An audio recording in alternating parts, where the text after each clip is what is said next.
পাক ভারত উপমহাদেশের আধ্যাত্মিকতার প্রাণকেন্দ্র ঐতিহ্যবাহী সোনাকান্দা দারুল হুদা দরবার শরীফের শাখা দরবার মুক্তারামপুর নুরুল হুদা দরবার শরীফের বাড়ি পীরে শরীয়ত ও তরিকত শাহ সুফি নূর মুহাম্মদ পীর সাহেব রহমাতুল্লাহি আলাইহি এর প্রতিষ্ঠিত 70তম বার্ষিক ইসলামী মাহফিল 2026।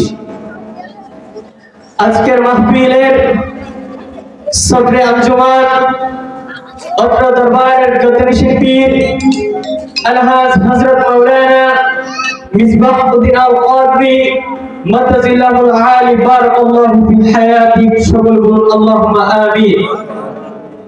আজকের মাহফিলের দায়িফ ও রাইস আমাদের আলা হযরত আমির বাংলাদেশ তালিমি হিজবুল্লাহ হযরত পীর সাহেব কিবলা মাতাজিল্লাহুল আলী বারাকাল্লাহু ফি হায়াতিক, সকল বলুন আল্লাহুম্মা আমিন। মঞ্চে উপবিষ্ট উলামায়ে কেরাম, সামনে উপস্থিত মুরব্বি আয়নে ইসলাম, পর্দার অন্তরালের সম্মানিত মা ও বোনেরা, ছোট্ট সুরামণি শিশু বন্ধুরা, আলোচনার শুরুতে সকলের খেদমতে আরো একবার ইসলামী সম্ভাষণ সালাম নিবেদন করছি। আসসালামু আলাইকুম ওয়া রাহমাতুল্লাহি ওয়া বারাকাতুহু।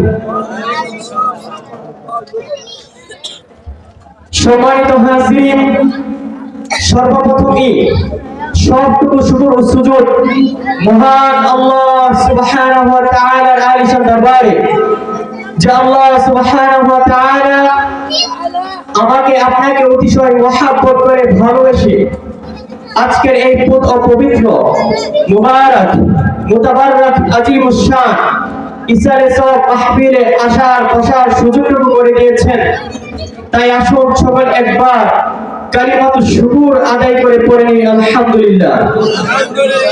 লাখ কোটি তার চেয়ে হাজার হাজার বেশি দরুদ ও সালাম আল্লাহর সৃষ্টির প্রধান আকর্ষণ, যিনি শামসুদ দুহা, বদরুদ দুজা, সাহেবে খুদা, হাবিবে খুদা, সাহেবে কাবা কাউসাইনি আও আদনা, সাইয়্যিদুল কাউনাইনি ওয়াস সাকলাইন, সাইয়্যিদুল আম্বিয়া'i ওয়াল মুরসালিন, রাসূল রাব্বুল আলামিন, আফতাবে নবুওয়া, শাহের রিসালা, সুলতানে মদিনা, হুজুরে আকরাম, নূরে মুজাসসাম, নূরুন আলা নূর, সাইয়্যিদুনা হাবিবুনা শাফিউনা তবিবুনা ওয়া তবিবু কুলুবিনা ওয়া কুদওয়াতিনা মুহাম্মাদান মুস্তাফা সাল্লাল্লাহু আলাইহি ওয়াসাল্লামের উপর সকলে বলুন ইয়া রাসূলুল্লাহ, ইয়া হাবিবাল্লাহ। আমরা এখান থেকে সালাম দিলে আমার মুস্তাফা রওজায়ে আনোয়ারা থেকে শুনতে পাই কি পায় না? এতে কি কোনো সন্দেহ আছে? আমার মুস্তাফা 1400 বছর পূর্বে এই সন্দেহ, সমস্ত সন্দেহ দূরীভূত করে দিয়েছেন। আমার আকা ফরমান, মা মিন মুসলিম ইউসাল্লিম আলা ফি শারকি ওয়ালা গরবি ইল্লা ওয়া মালাইকাতু রাব্বি রাদ্দা আলাইহিস সালাম। হুজুর পাক সাল্লাল্লাহু আলাইহি ওয়াসাল্লাম বলেন, আমার উম্মতেরা শুনো, তোমরা পৃথিবীর যে কোনো প্রান্ত থেকে আমি নবী মুস্তাফার উপরে দুরূদ পড়ো, সালাম দাও, সেই সালামের জবাব, সেই দুরূদ, সেই সালাম আমি নবী মুস্তাফার দরবারে পৌঁছে দেওয়ার জন্য রব্বে কাবা একদল ফেরেশতা নিযুক্ত করে রেখেছেন। যখনই আমার কোনো বান্দা পৃথিবীর যে কোনো প্রান্ত থেকে ফি শারকিন ওয়ালা গরবিন, ভোটটা পূর্ব কিংবা পশ্চিমে, যে কোনো প্রান্ত থেকে আমি নবী মুস্তাফার উপরে সালাম পেশ করে সেই সালাম আমার রওজাতে পৌঁছে দেওয়া হয়, আর আমি নবী মুস্তাফা সেই সালামের জবাব দিয়ে থাকি। সুবহানাল্লাহ। সালামের জবাব দিবেনই না কেন? হুজুর পাক সাল্লাল্লাহু আলাইহি ওয়াসাল্লাম তো রওজাতে জীবিত, এটি আয়নার মতো পরিষ্কার, এতে কোনো সন্দেহ নাই। জীবিত কিভাবে? আল্লাহ সুবহানাহু ওয়া তাআলা আমার মুস্তাফাকে সামনে রেখে সকল নবীদের কাছ থেকে ওয়াদা নিয়েছেন, ওয়াইদ আখাযাল্লাহু মিযাকান নাবিয়্যিনা লামা আতাইতুকুম মিনাল কিতাবি ওয়া হিকমা ثم جاءكم رسول مصدق لما معكم لتؤمنون به ولتنصرنه قال أأقررتم وأخذتم على ذلك إصري قالوا أقررنا قال فاشهدوا وأنا معكم من الشاهدين আল্লাহু আকবার। আমার মুস্তাফাকে সামনে রেখে হুজুর পাক সাল্লাল্লাহু আলাইহি ওয়াসাল্লামকে সামনে রেখে আল্লাহ সুবহানাহু ওয়া তাআলা সকল নবীদের কাছ থেকে ওয়াদা নিয়েছেন। সেখানে আল্লাহ সুবহানাহু ওয়া তাআলা ওয়াদা নিয়ে মুস্তাফাকে বলে দিয়েছেন যে তোমরা যখনই আমার মুস্তাফাকে সামনে পাবা তখনই হুজুর পাক সাল্লাল্লাহু আলাইহি ওয়াসাল্লামের উপর ঈমান আনবা। শুধু ঈমান এনে বসে থাকলে হবে না, বরং মুস্তাফাকে তোমরা সহযোগিতা করবা। কিন্তু হুজুর পাক সাল্লাল্লাহু আলাইহি ওয়াসাল্লাম তেরাব্বে কাবা পরিকল্পনা করেছেন, সকল নবীদের পর পাঠিয়েছেন। আমার নবী আসার মাঝে মোটামুটি অনেক বছর গ্যাপ ছিল, যেখানে কোনো নবী ছিল না। তাহলে আল্লাহ সুবহানাহু ওয়া তাআলা যে এই আয়াত নাযিল করেছেন, কোথায় নবী পাক সাল্লাল্লাহু আলাইহি ওয়াসাল্লামের উপর সকল নবীগণ ঈমান আনবে? কারণ মুস্তাফা আসার আগে তো সকল নবীগণকে আল্লাহ সুবহানাহু ওয়া তাআলা উঠিয়ে নিয়েছেন। আল্লাহ সুবহানাহু ওয়া তাআলা মেরাজের রজনীতে তার হাবিবকে এই ওয়াদাকে পূর্ণ করার জন্য মেরাজের রজনীতে বাইতুল মাকদাসে সকল নবীদের ইমামতি করিয়ে এই আয়াতে প্রমাণ করে দিয়েছেন আমার মুস্তাফা সহ সকল নবীগণ তাদের স্ব আপন ভূমিতে জীবিত। যদি জীবিতই না হতো তাহলে মেরাজের রজনীতে পূর্বের নবীগণ তো বাইতুল মুকাদ্দাসে উপস্থিত হওয়া সম্ভব ছিল? তাহলে যেহেতু উপস্থিত হয়েছে, সম্ভব হয়েছে, বোঝা যায় সকল নবীগণ কি জীবিত। যদি সকল নবীগণ জীবিত থাকে, যিনি সাইয়্যিদুল আম্বিয়া সকল নবীদের নবী, তিনি কি ওনার রওজাতে জীবিত না? এতে কি কোনো সন্দেহ আছে? সম্মানিত হাজিরিন, হুজুর পাক সাল্লাল্লাহু আলাইহি ওয়াসাল্লাম কে আল্লাহ সুবহানাহু ওয়া তাআলা এই যে জীবিত রেখেছেন, একদিন হুজুর পাক সাল্লাল্লাহু আলাইহি ওয়াসাল্লাম দরসে মুস্তাফাতে একটি হাদিস ফরমাচ্ছেন, ও আমার উম্মতেরা, তোমরা আমি নবীর উপরে দুরূদ পড়বে, সালাম পড়বে, সালাম দিবে। সেই দরসে হযরতে আবু বকর রাদিয়াল্লাহু তাআলা আনহু বসা ছিলেন। এই হাদিসটি ইমাম কুরতুবী, এই হাদিসটি ইমাম বাইহাকি উনি ওনার সুনানে কুরতুবীতে এই হাদিসটি নোট করেছেন। হযরত হুজুর সাল্লাল্লাহু আলাইহি ওয়াসাল্লাম বলেন, আকতারু সালাত আলা ইয়াউমিল জুমআহ ফাইন্নাহু মাশহুদুন তাশহাদুহুল মালায়েকা ওয়া ইন আহাদান লা ইউসাল্লি আলাইয়া ইল্লা উরিদাত আলাইয়া সালাতু হাত্তা ইয়াফরুগা মিনহা ক্বালা ওয়া কুলতু ওয়া বা'দাল মাউতি ক্বালা ওয়া বা'দাল মাউতি ইন্নাল্লাহা হারামা আলাল আরদি আন তাকুলা আজসাদাল আম্বিয়া ফানাবিয়ুল্লাহু হাইয়ুন ইউরজাক। বিশাল বড় হাদিস। আমার মুস্তাফা বলেন, ও আমার উম্মতেরা, তোমরা যখন আমি নবী মুস্তাফার উপরে দুরূদ পড়ো, তোমরা পড়বে এবং পড়ো। এই কথা বলার পর আবু দারদা রাদিয়াল্লাহু তাআলা আনহু আদবের সাথে মুস্তাফার দরবারে প্রশ্ন রাখলেন, ইয়া রাসূলুল্লাহ, ইয়া হাবিবাল্লাহ, এটা কি ওয়াবাদাল মাউতি, আপনার চলে যাওয়ার পরেও, আপনি দুনিয়া থেকে পর্দা আড়াল হওয়ার পরেও কি এই ফজিলত? আমার মুস্তাফা বলেন, হ্যাঁ, আমি দুনিয়া থেকে পর্দা আড়াল হওয়ার পরেও, দুনিয়া থেকে চলে যাওয়ার পরেও তোমরা আমার উপরে দুরূদ পড়বে। কেননা ইন্নাল্লাহা হারামা আলাল আরদ, আল্লাহ সুবহানাহু ওয়া তাআলা জমিনকে ডেকে বলেন, ও জমিন, তোমার জন্য হারাম করে দেওয়া হয়েছে। কি হারাম করে দেওয়া হয়েছে? তোমার জন্য হারাম করে দেওয়া হয়েছে আত্তাকুলা আজসাদাল আম্বিয়া, নবীদের দেহ মুবারক তোমার জন্য ভক্ষণ করা হারাম করে দেওয়া হয়েছে। কেননা তারা তো তাদের রওজাতে, তারা তাদের কবরে, ফানাবিউল্লাহু হাইয়ুন, তারা সেখানে জীবিত। শুধু তারা সেখানে জীবিত নয়, বরং ইউরজাক, সেখানে তারা রিজিকও পায়। কন্যা সুবহানাল্লাহ। তাহলে সকল নবী যদি উনাদের কবরে উনাদের রওজাতে জীবিত থাকে, সেখানে রিজিক পায়, তাহলে আমার মুস্তাফা কি সেখানে জীবিত নয়? আরে আমার মুস্তাফা তো পরের বিষয়। আমার মুস্তাফার গোলামের গোলাম, আদনা গোলাম, যার ভিতরে যার সিনায় ইশকে মুস্তাফা, তাজিমে মুস্তাফা, হুব্বে মুস্তাফা, জিক্রে মুস্তাফা আছে, সে যদি মারা যায়, সে যদি চলে যায়, সেও তার কবরে জীবিত। শুধু জীবিত নয়, জমি মেলি नहीं होती, जमान मेला नहीं होता, मुहम्मद के गुलामों का कफन मेला नहीं होता। আল্লাহু আকবার। শায়ের বলতেছেন, মুস্তাফার গোলামের গোলাম যে তার কবরে গিয়েছে, মৃত্যুবরণ করেছে, মৃত্যুবরণ করার পরেও তার কাফনের কাপড় পর্যন্ত পৌঁছবে না। কি হবে না? কাফনের কাপড় পর্যন্ত পৌঁছবে না। আজ দুঃখের সাথে বলতে হয়, আমাদের আলিয়া মাদ্রাসার দাখিল নবম শ্রেণীর একটি বই, এই বইয়ে আকাইদ বইয়ের একটি পরিচ্ছেদ ছিল হুজুর পাক সাল্লাল্লাহু আলাইহি ওয়াসাল্লামের মদিনাতুল মুনাওয়ারা জিয়ারা। আজকে কিছু ভাইরা এই সাবজেক্টটি বাদ দিয়ে দিয়েছে।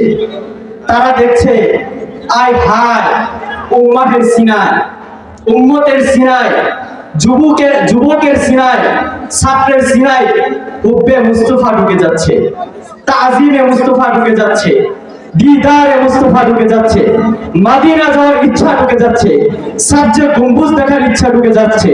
তাদেরকে কিভাবে বাধা দেওয়া যায়, তাই তারা এই সাবজেক্টটি বাদ দিয়ে দিয়েছে। আরে ভাই, আপনারা এই সাবজেক্ট বাদ দিলে হবে না। বাদ দিলেও কি না দিলেও কি, কারণ আশিকদেরকে, প্রেমিকদেরকে আটকে কখনো রাখা যায় না। আর রাখা যাবে তো যাবে কিভাবে? যেখানে আল্লাহ সুবহানাহু ওয়া তাআলা বলতেছেন, ও আমার বান্দারা, তোমরা যদি কখনো গুনাহ করো, তোমাদের সিনায় যদি গুনাহের দাগ পড়ে যায়, গুনাহে ভরপুর হয়ে যায়, তোমরা যদি নিজেদের প্রতি জুলুম করো, জুলুম করার সাথে সাথে ওয়ালাউ আন্নাহুম ইয যালামু আনফুসাহুম জাউকা ফাস্তাগফিরুল্লাহ ওয়াস্তাগফারা লাহুমুর রাসূল লাওয়াজাদুল্লাহা তাওয়াবার রহিমা। তোমরা আমি নবী মুস্তাফা, আমার মুস্তাফার দরবারে চলে যাও, সেখানে গিয়ে মুস্তাফার দরবারে দরখাস্ত দাও, দরখাস্ত দিয়ে রব্বে কাবার দরবারে ক্ষমা চাও।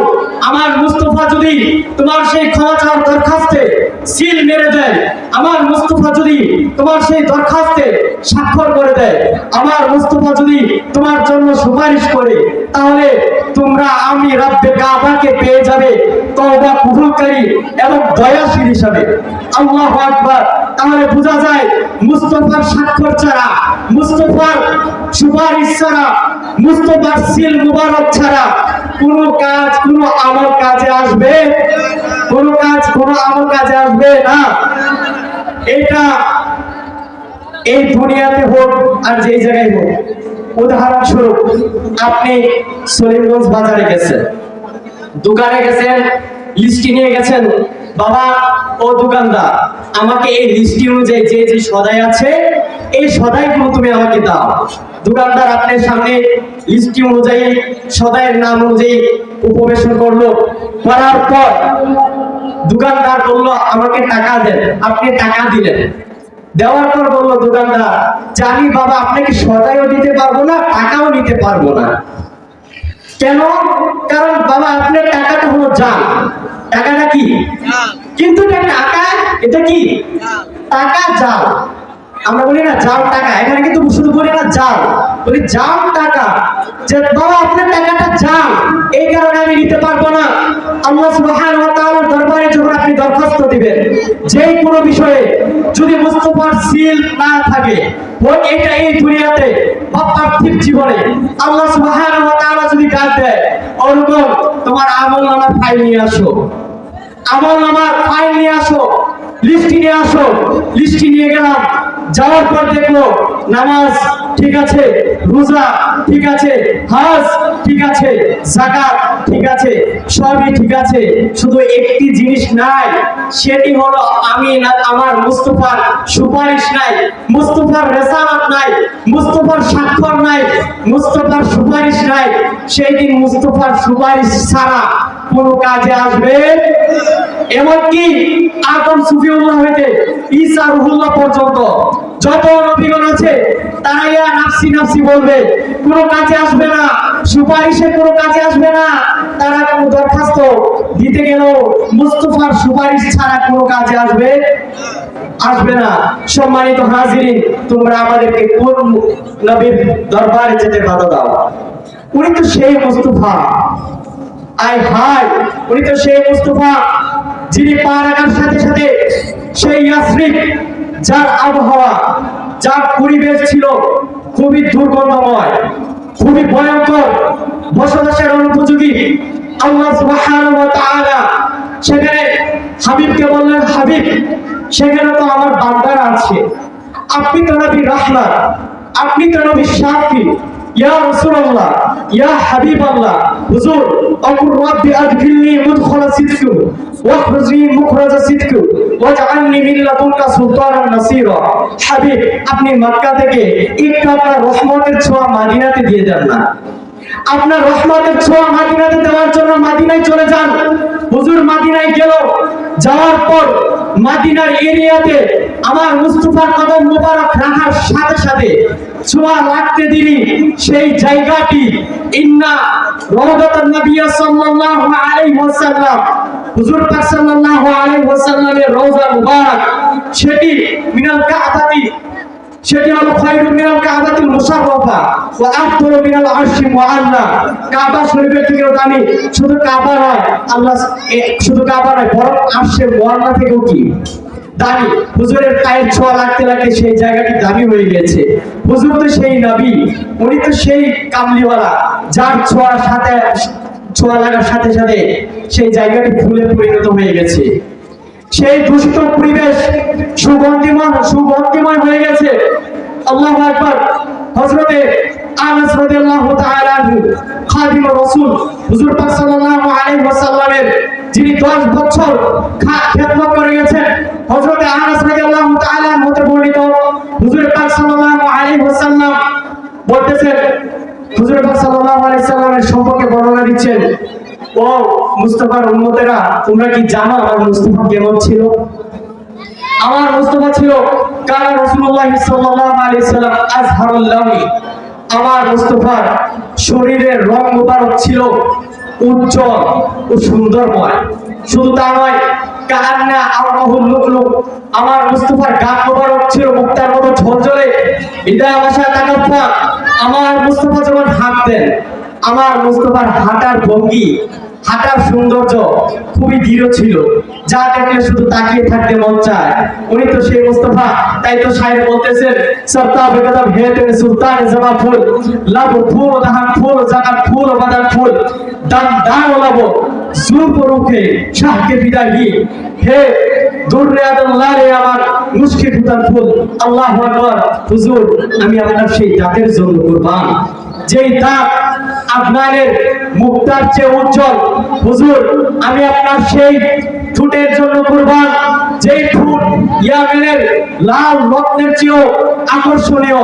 হুজুর, আমি আপনার সেই শরীরের ঘাম মোবারকের জন্য কুরবান, যেই গান থেকে সৌরভময়, যেই গানের গান, যে গানের সৌরভময় সুগন্ধি পৃথিবীতে আর কোথাও পাওয়া যায় না।